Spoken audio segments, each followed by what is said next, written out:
3262. Good. We're getting information that she may be around this location. Is there any chance we get Eagle up here? 3370. 370 on the way. Yeah, I'm gonna put an apartment number on there. Okay, who's it? Who's this? This is her husband. Hey, how you doing? Hey, Officer Stevens, Ernie. Hey, Lewis. My partner, Gabe. Hello, sir. How long has she been acting this way? It's been since Saturday. She just believes that I'm having an affair and that I have a woman that I've gotten pregnant in our ceiling, hiding. I'm sorry you're having a bad day. It's been 4 days. That past 4 days have been bad? Yes, sir. Okay, well, we're here because we don't want you to have any more bad days, right? We want to get you some help. In the police academy, we had no training on what it was like to deal with somebody that was mentally ill or in a crisis. I was probably the last officer that you wanted to help a loved one that was in a mental health crisis. She's watching us sleep.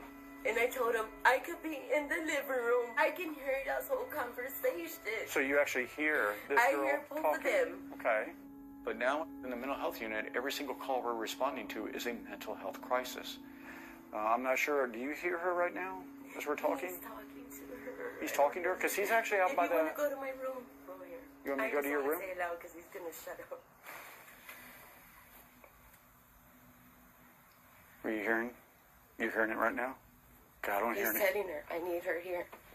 Okay, I don't hear anything. I'm sorry, I don't. I'm just being honest with you. I'm not going to lie to you. I'm not saying that I don't believe that you don't hear him. I believe that this is very real for you. I just don't hear anything right now. I promise you. I know you don't. You're right. You didn't do anything wrong. I'm getting kicked out of my own house because somebody don't come out.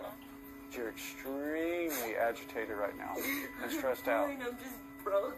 I'm shattered. My whole heart is shattered. Okay, you're using words like shattered and broken. Okay, if you were my sister, okay, there's no way I would leave you in this condition. There's no way.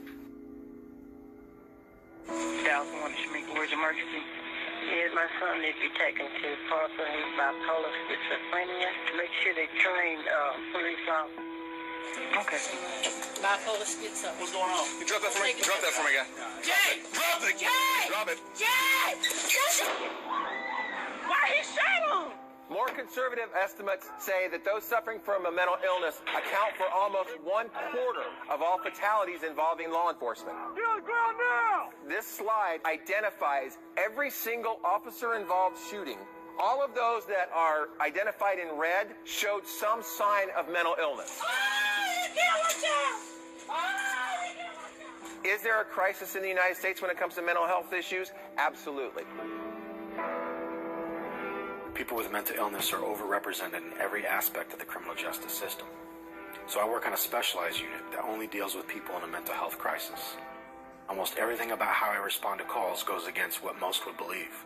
I'm in plain clothes. I drive an unmarked car. My weapon is concealed. And for the last 9 years, the only weapon that I've used is my ability to communicate. Are you some kind of like therapist or something? No, I'm a police officer, just like him. I don't want to say we do unconventional policing. We just approach certain situations differently. I'm not trash. No, of course not. No. I come from a very nice family. I know you do. You know that you're going to deal with someone in crisis that night. You know that someone's going to need your help. San Antonio Police, are you okay? Police have a misconception of mental health. I want the old Chris.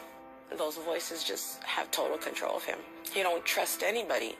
Mental illness is not unique to the United States of America. What is unique is this dynamic of unarmed citizens being killed by the people who are supposed to protect and serve us. Like, is that the first thing that they think of is to pull their weapon and shoot somebody? No one with mental illness deserves to die because they're already dying inside, suffering. We have to change the way culturally that we look at how we succeed in police work. I have an opportunity every single time I'm called to change somebody's perspective.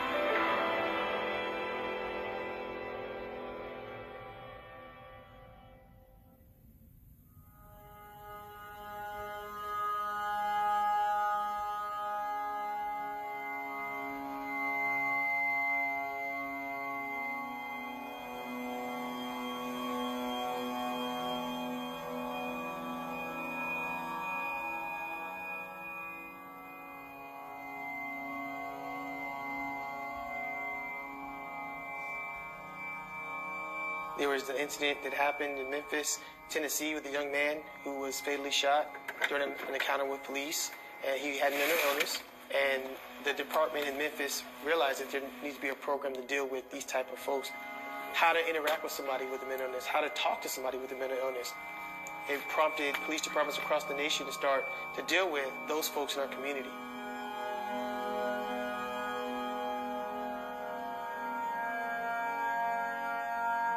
There are a lot of folks that are locked up in prison that have an underlying mental health issue. Our goal is to try to keep these folks out of jail. What's going on with Christopher today? What triggered him? Himself, I guess. What's he been diagnosed with? He has bipolar disorder. Schizophrenia, bipolar? Okay. We got some updates saying that he was asking somebody to shoot him? Yeah. Okay, who is he telling that to? Anybody that wants to do it. I wasn't allowed to cry as a kid, so it came out in rage.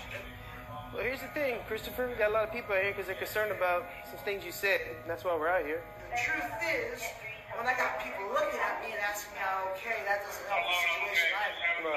That only makes me want it. Did you hit walls when you get upset? Yeah. There's a damage right there. Right there? You did that Yeah. today?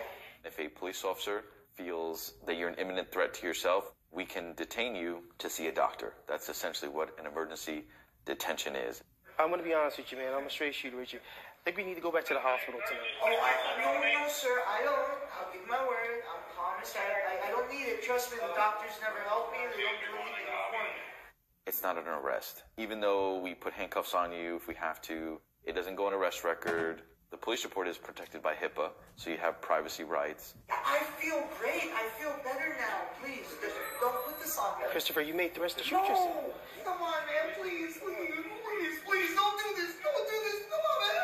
Please. Okay, I'm going to go get some shoot for you, okay? I'll be back. And Christopher, The choice of you deciding if we're going to go or not go, that's been removed. You're going to go. How we leave here is up to you. Where we go is up to you. If you have a facility you'd like to go to, tell me. No psych wards. No Nicks. No Lower Ridge. Emergency room. Public hospital. I'm not gonna. I can't. We're gonna make a phone call and see where we can get you. If you want to fight and me call more people and we have to carry you out and break half your stuff in the house, then let's do it. I don't want to do that, and you know you don't want to do that. I don't know if I did anything wrong. You didn't do anything wrong. It's just we just don't want the wrong response to come out here, man, because of what you're punching holes and stuff. And we're just gonna close the door nice and slow, okay? Yes, sir.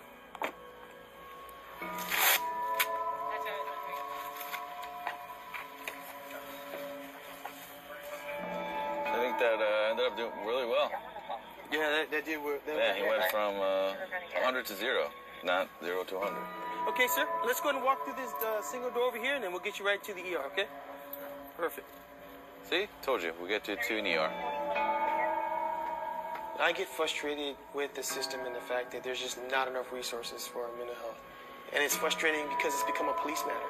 Because it has become a police matter, we're expected to fix the situation. The reality is, we can't fix every situation. From 1955 to 1977, the number of people in state hospitals suffering from mental illness dropped from 75% to 7%. What happened to all those people? Where did they go? I mean, they just didn't disappear. When they were released from the hospitals, they were released to the community. Problem was there was no groundwork for it. There was no local mental health authority. We moved them from the state hospitals to the penal system, which now became the largest provider of mental health services in the country. Basically what happened with deinstitutionalization was the people that were in the hospitals were released into the society and told to fend for yourself.